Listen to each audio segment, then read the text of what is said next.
देखिए, वैसे तो भोजपुरी फ़िल्म इंडस्ट्री में लकीर खींचने के मामले में पवन सिंह का नाम सबसे ऊपर के लिस्ट में आता है और होली आने से पहले ही होली गाने में एक और बहुत ही बड़ा लकीर खींच दिए पावर स्टार पवन सिंह जी। जी हाँ, जैसा कि आप सबको पता है कि पावर स्टार पवन सिंह का बहुत ही ब्लॉकबस्टर होली गाना, जिस गाने का टाइटल लहंगवा लस लस करता। जी हाँ, इस गाने ने ऐसा बवाल लकीर खींच दिया है भाई लोग, जो कि आप सब भी सुनकर चौंक जाएंगे। इस गाने ने 1 मिलियन लाइक अचीव कर लिया है भाई लोग। जी हाँ, आप सब स्क्रीनशॉट देख सकते हैं। पवन सिंह का होली गाना लहंगवा लस लस करता ने 1 मिलियन लाइक का बहुत ही बड़ा लकीर खींच दिया है भाई लोग, जो कि होली गाने में 1 मिलियन लाइक अचीव कर पाना बहुत ही बड़ी बात होती है भाई लोग। और पवन सिंह जी ने ये भी अपने गाने में कर दिखाया।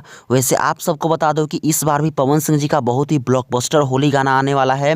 आप सब थोड़ा सा वेट कीजिए, बहुत ही जल्द कुछ दिनों के अंदर ही आप सबको होली गाना का पहला पोस्टर देखने को मिलेगा। इसीलिए कहता हूं कि आप सब चैनल को सब्सक्राइब कर लीजिए, ताकि कोई भी अपडेट सबसे पहले आप सबको मिलती रहे, क्योंकि पवन सिंह जी का होली गाने से जुड़ी बहुत ही बड़ी बड़ी अपडेट आप सबके बीच लेकर आने वाला हूं। सो आप सब चैनल को जरूर ही सब्सक्राइब करें और इस वीडियो को लाइक कीजिए, सभी जगह शेयर कीजिए, ताकि सबको यह जानकारी मिल जाए। तो चलिए, धन्यवाद।